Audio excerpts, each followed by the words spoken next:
Hello and welcome. This is Michelle with PaperStampInk. Thanks so much for stopping by my channel.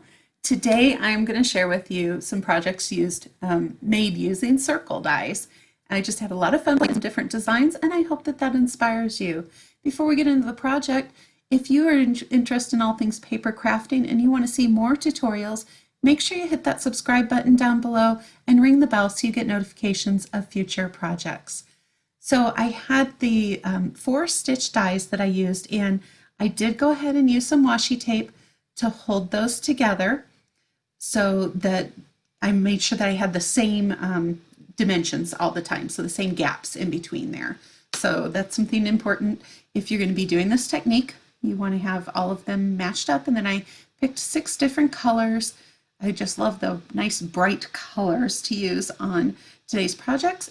And I also die cut out of black because black is just a great accent with everything, a bunch of happies. And then I pre-stamped some birthday tags and cut those out with the classic label punch. So let's go ahead and get started playing. Oh wait, one more thing. I did punch some circles or die cut some circles that are just slightly smaller than that largest circle so that you won't see the edge from behind them, but to use those to mat my circles on and hold everything together. If I was to do this again, I would probably not use my liquid glue, even though I really love the liquid glue. I would instead use the sticky sheets, which is what I put on the back of those die cut happies, where it already has the adhesive on the back. So I would have done that with the circles, and it would have made this much quicker to put these together and simpler. So, you know, sometimes you just learn from doing, right? And so I'm taking and just having fun mixing some different colors together here.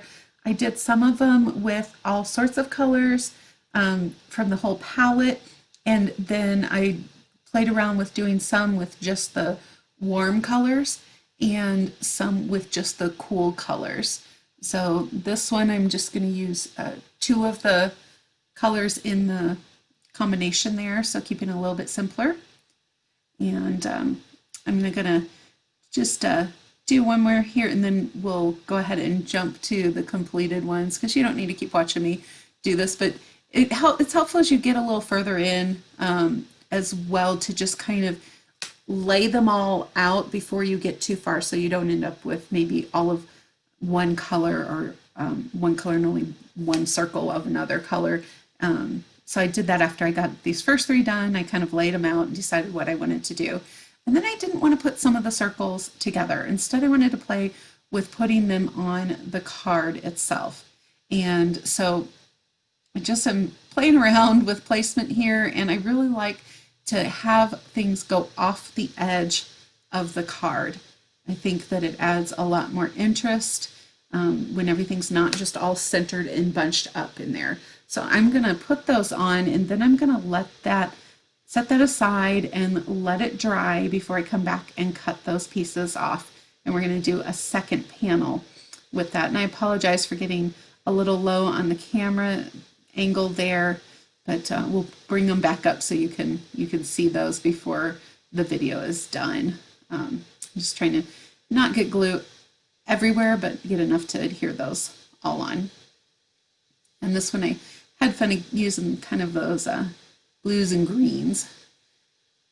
So this one I decided I was going to cut it in 2/4 and play with that. That is kind of thick with the different layers there, so to get through. But I played around, and then I came back in and thought I wanted to have a panel to put behind that. So this is just experimenting. Have fun. Get your stuff out, and if it doesn't work out, it's just paper.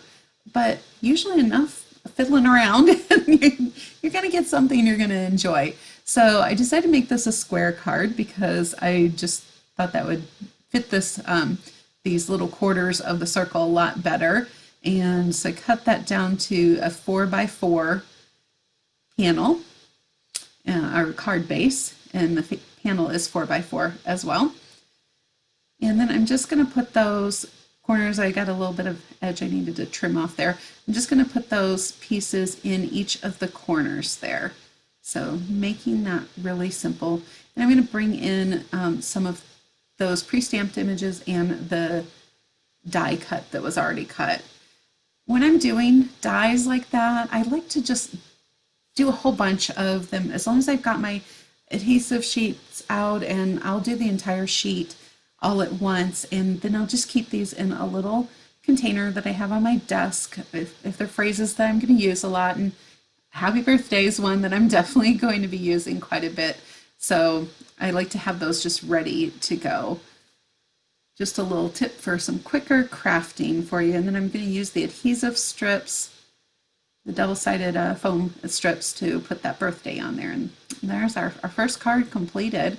So this one I wanted to get more of that purple in because, you know, I love purple, and trying to decide which side I'm going to use for the embossed background there. Just wanted to give it some more dimension with that, and keeping it fairly simple on this one. I'm going to pop this up with some foam tape because, hey, it's what I do. I like dimension on my cards, and I will put the link to the products that I'm using, this foam tape and the strips and stuff like that, because I think it just does make your cards, gives them that little added touch there. And this double-sided adhesive sheets are just a lifesaver with these tiny little die cuts. Trying to get glue on the back of those, man, I always make a mess. It's just going to happen. I did miss a little bit of the sheet when I was covering my cardstock, so I had to glue that little part of the H down. And then I'm just cutting the end of this banner off so it lines up with the right-hand side. So then I'm going to come back in, and we're going to just cut off those edges, the parts that hang over, and then I'm going to reuse some of them and add some more color to those blank spots, and then bring my circle in after I do that. And we're going to turn this card. Actually, I decided after playing with it a little bit that I wanted to put it as a landscape style card instead of a portrait style. So a lot of times it's just playing around with things and deciding where you like it. And there's not a lot of rules. If it's pleasing to your eye, then you're going to enjoy it. So, and I guess this one is not the one. Nope, yep, it is. When I turned, I was like, wait a minute. So I'm going to, again, use my foam tape and pop that circle up so that it stands out. And we're going to come back and do all of the embellishing at the end. When I'm doing cards like this, I like to get all of one stage done and then move on to the embellishment. It just saves me some time and helps me to focus a little bit better too. So I did decide after where I wanted to place that large circle that I wanted to bring a little bit more color down into that one corner. So make sure you save those little bits and pieces of the circles. And again, playing with where do I want this, and just kept ending up with putting those right on those circles.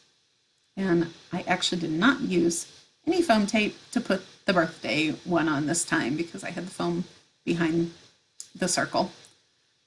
So I really love this color palette on this one. I don't know, the greens and the yellows. It's just kind of a real bright and cheerful card. And then of course, you know, it's got my favorite purple on there as well. So this one, I was again trying to figure out where am I going to put it. And hey, I didn't put it on the big circle this time. I put it inside a big circle. So huge difference, right? But having those all pre-stamped and ready to go were very helpful. I decided to hold that large circle off and leave this one a little more empty and not too cluttered. And I just cut the tags off of that birthday. And again, I'm bringing in some of my spare pieces to fill in where I thought there was just too much white space. I don't know about you guys. I struggle sometimes with leaving white space, and it's a good thing to do. So that's something I'm going to kind of challenge myself to produce more cards that are simpler and allow for white space. But I just love color and texture, and it's a stretch for me to do those kinds of cards because I just love it all. So this one's a little bit better. You know, I did not cover the entire back with all sorts of color, but I had a couple of those happies I put up there. to again fill in some of the space, so I couldn't leave it all completely white space, right? And then I'm just going to put my birthday sentiment after I fiddled with where to put it again. Put it in the middle of the circle. That nice bullseye. It's just perfect for putting the sentiment on, right? So pop that on there. And that's all the cards. So give me a thumbs up if you enjoy playing with dies and if you enjoyed these circles. And we're going to go through all of them and do a little bit of embellishing here. So I'm bringing out my Wink of Stella, and I'm just going to color that purple circle on this one. So restraining myself a bit from going overboard and blinging everything out. I thought this one would still be a good card that could go for a masculine card, even with that little bit of the Wink of Stella bling on there. And then the this one, I decided just to put the Wink of Stella on the red. If you're not familiar with the Wink of Stella pens, man, you got to get one in your craft room. They are awesome. It's a little paint pen, and you just put it right over your cardstock, and it gives you this added shimmer on your cards. So I'll make sure that I put the link to that below as well. But I love just adding that little bit of extra.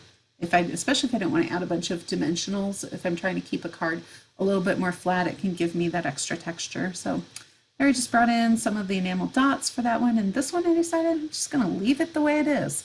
And then again, my enamel dots, and struggling with that white space, gotta fill it in. Yeah, I'm gonna do 5 on this, so I always try and do odd numbers, and I just think that's a fun little touch on there. So that was our embellishment. Let's go ahead and bring those cards back in, and I'd love to have you comment which one is your favorite of these. So card 1 with the happy happy, card 2 is the square face, card 3 is the embossed background, card 4 has just the circles, and card 5 has the circle outlines with one of the layered circles. So I hope you enjoyed that. Until we meet again, make sure that you get out your paper, stamp, and ink and do something creative.